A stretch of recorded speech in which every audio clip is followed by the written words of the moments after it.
It has been a very big day for reviews, and then some more reviews, and then some more reviews on the Cybertruck, on the Model 3, on the, of course, FSD version 12.3. That's what we'll be talking about for the first half of the show. Then we'll get into some really interesting things about the stock market right now. Well, the stock, actually, the Tesla stock. Anyway, let's start with some reviews. Sandy Monroe cannot say enough good about the build quality of the Cybertruck, in addition to all the other things, all the other amazing things he's already said positively about the car in various different programs he's been on in the last couple of days. But today he added this statement. He says the Model 3 is the best sedan on the market, bar none.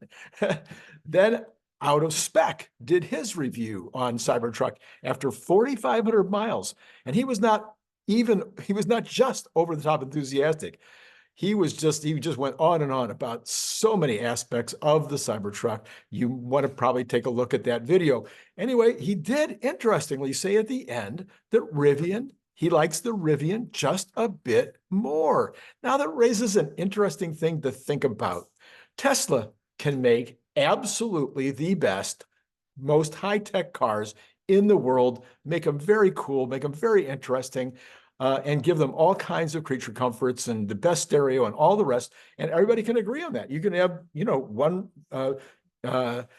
reporter, one third party after another saying that they've got it beat. They got everybody beat on speed. They got everybody beat on distance. They got everybody beat on stereos and interior noise, all these different things.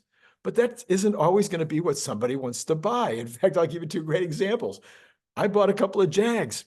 It didn't have anything to do with the build quality. It didn't have anything to do with the gas mileage. It didn't have anything to do with whether it went 0 to 60 at a certain rate.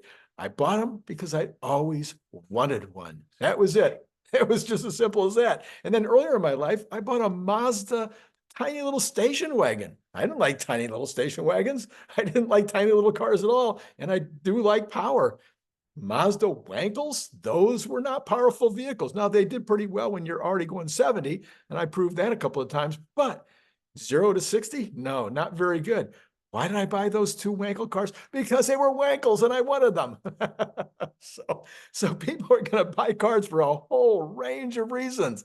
May not be the right look for them. I mean, they have some look in mind. They've got a brand identification. They've got a color. Just the color alone could be the reason they're going to buy the stock. So don't worry when you see people saying, oh yeah, I want this car or that car, not a Tesla. Don't be shocked. People have a whole bunch of reasons for making the decisions that they do. Well, then the shocker of the day review was from CNBC. They did a serious, I think it was like over a half an hour program on EVs in general in the country of Norway, which, it's a top location, Tesla. Over 20% of the cars sold in total cars, 20% of the cars sold in Norway are Teslas.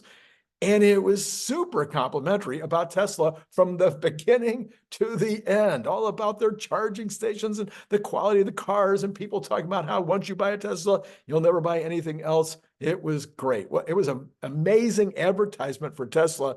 In fact, Tesla should find a way, I don't know what that way is, to promote that video, to put it up on X and pay a lot of money to get it out to millions of viewers, because it was phenomenal. People would want to buy a Tesla after seeing that. At the point I looked at it, only about 78,000 people had seen it. And that review a couple of those reviews I just talked about, they had hundreds of thousands of views. And CNBC can't even get as many reviews for this commercial, this amazingly professionally produced video. They can't get as many reviews as a lot of us YouTubers can. All right, this is Randy Kirk. Please hit like, subscribe, and notify. The more you do that, the more viewers I'll get. Maybe I can get up there into the big boy league where I'm getting hundreds of thousands of views. All right, we have got this from AELLUS Alaswamy. Alaswamy, right? This is one of the guys from Tesla, one of the executives. He says, reverse is coming soon. When the actual Smart Summon and the FSD models merge together over the next few releases, we will get to reverse. There you go. And then we've got FSD version 12.3 is not perfect yet. While evidence in YouTube videos of drives thus far point to an amazing, a hugely significant improvement. There are still odd errors that will hopefully be quickly dealt with. There does seem to be a lot of rolling out going on right now. Anyway, I wanted to tell you about a couple of these reviews. First of all, from the famous Chuck Cook. He says, after 12 hours with FSD beta version 12.3, I can confidently say we made a step change in vehicular autonomy. While it's not ready for unsupervised use, the improvement is stark. And you heard me, if you heard my video earlier this morning, he had some additional detailed things to say about his rides. Then, if you like Dave, hey, Dave 7, maybe you think of him as being a top dog in terms of the community. He said, this morning, I received Tesla's FSD version 12.3 update on my car, and here are my first impressions. This was, I believe, he said after 12 hours, maybe 12 hours of driving. Maybe it was, I think it was a lot. Maybe it was only 8, a lot of driving. He says, wow. Number 1, wow. Overall, I'm super impressed. Ride quality is much more human-like than V11, with acceleration, braking, and turning all much improved. Number 2, smart decisions. Overall, version 12.3 made better and smarter decisions in challenging situations than version 11. Several places I know version 11 would have had difficulty, and 12.3 handled with ease. Number 3, version 12.3 handled speed bumps perfectly. We've been hearing that from everybody, that the speed bumps are solved. Number 4, lots of quirks and hesitations of V11 were gone in version 12.3. 5, many of my rides today were flawless and exactly how a human would drive.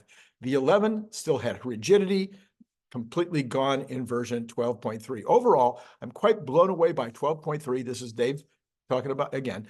I was expecting a version that was comparable to version 11, better in some ways and worse in other ways. But what I've experienced so far is a system that feels much more confident and capable than V11. V12.3 is far from perfect. There's still a lot of work ahead for Tesla's FSD team, but the end-to-end neural net approach looks like it's clearly the right approach. So there you have those reviews. And Gary Black, I did a couple of videos with him yesterday and this morning. I was kind of surprised not to see a much larger number of people looking at those. And maybe that's because Gary's not universally loved. I admire the guy. I think he knows a lot. I think he's smart and wise, and some of you don't, apparently. So then all of a sudden on X is blown up. Everybody's so many comments back and forth. The Gary Black videos have created a lot of commentary, and I personally believe that the part of the commentary that's going back and forth is who's a short-term owner, who's somebody that gets in and out of a stock. People that get out of stocks, are they being is there something wrong with people that don't trade long-term, et cetera? Look, I've said this on the channel before. I'm going to say it again. I want to make sure that all of you understand me. Okay, I don't care what you think about anybody else. I want you to understand me. If you're going to watch my channel, I think you need to know who I am. I don't care how you trade. Okay, I am currently trading long-term on the stock itself and very short-term with leaps. Okay. And I'm older than dirt. Today is, did you know that? Did you know today's my 76th birthday? Yeah, today's the day. I'm only playing with a very small part of my portfolio. I'm not all in. This is just a piece, just a small part of my worth. I have rental homes and we have pensions and I have Social Security. I mean, this is a small piece of my worth that we're playing with. So I'm not in the same boat as a 25-year-old who may be taking the first 2,000 they've ever invested and going, hey, let's go and let's see what's going to happen. And if they lose it all, they lose it all. I did that between the ages of 18 and 22. I made a lot and lost a lot on the stock market. It doesn't matter. When you're 25, you can start over. Elon Musk has even made a point of that. Okay, then when you're 55, it's another game. Totally different deal. Now, hopefully you've got money sitting in a pension, and a lot of that, maybe you would like to have a lot of that money at 55 sitting in mutual funds, treasuries, maybe utilities that you don't have to pay taxes on. Well, of course, it's in your pension. You don't have to pay taxes anyway. Anyway, I don't want to give you investment advice. It's a different ball game. You don't have a lot of time to make it back. Okay. And then when you're somebody my age, mostly you probably are just letting it send you money every month. But in my case, I like to play. It's kind of fun. make a bigger move. And of course, you've heard some of the other folks that are on my channel, like Larry, and Larry's older than me, believe it or not. He's 2 years older than me, and Larry is still out there playing with leaps and playing with, in and out.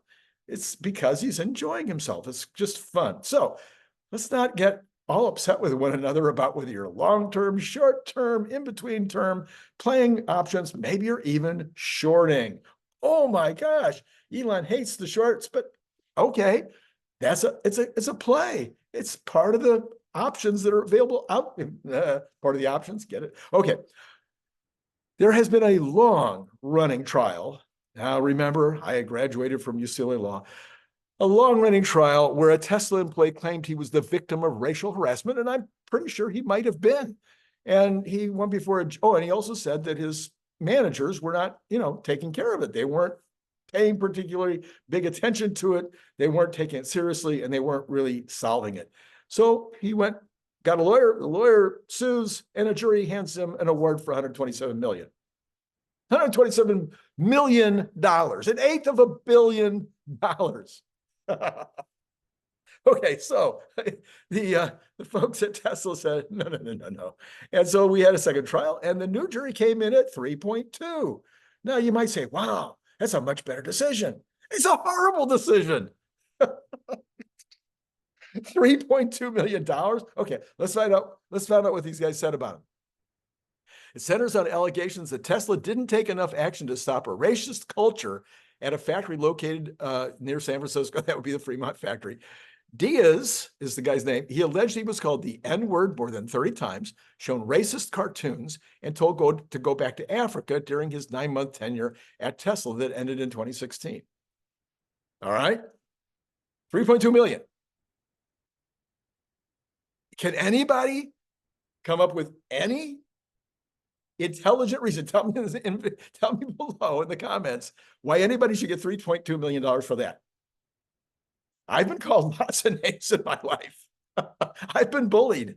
I was like 110 pounds when I was a junior in high school and had zits out to here. I was bullied. Weren't you? Were you bullied for something? Maybe you were overweight. Maybe you were short. Maybe you were not athletic. Maybe you were not, maybe who knows what it might have been. Somebody probably picked on you at some point or another, maybe even kicked you around a little bit. Maybe I was threatened with a fight. The guy wanted to take me out and fight me. Of course, I talked my way out of it. That's what I did. Anyway, I don't understand this stuff. I hate it all. I think it's ridiculous. It's a lottery. You put your money in and maybe you win the lottery because your lawyer and this particular jury in this particular setting decides to pay you off in a big way. It's one of the reasons I never practiced a day of law. I hate it. I hate the whole thing. I think it's ridiculous. It's not justice at all. It's nuts. What do you think? I'd love to hear your opinion below. Anyway, that's that. Okay. From Guy Dealership. This guy he talks about a lot of stuff having to do with used cars. Very good information. Usually it's very interesting. He says, I get asked every day, what's the best deal in the market right now? Well, if you're truly deal hunting and flexible on vehicle choice, EVs are by far your best bet. Compelling prices, hefty rebates, and the infamous tax credit. This from Yahoo. Tesla has been one of the most searched for stocks on Zacks.com lately. They're a stock rating agency. So you might want to look at some of the facts that could shape the stock's performance, in the near term. Rather than focusing on anything else, we at Zacks prioritize evaluating the change in a company's earning projection. This is because we believe that the fair value of the stock is determined by the present value of a future stream of earnings. You've heard this before. We talked a lot about it with Gary yesterday. You project what it's going to be. Might be a year out, might be 3, might be 5, might be 10. Some people even go 20 years out. They try to project what the earnings will be, and then they bring that back to present value. Okay.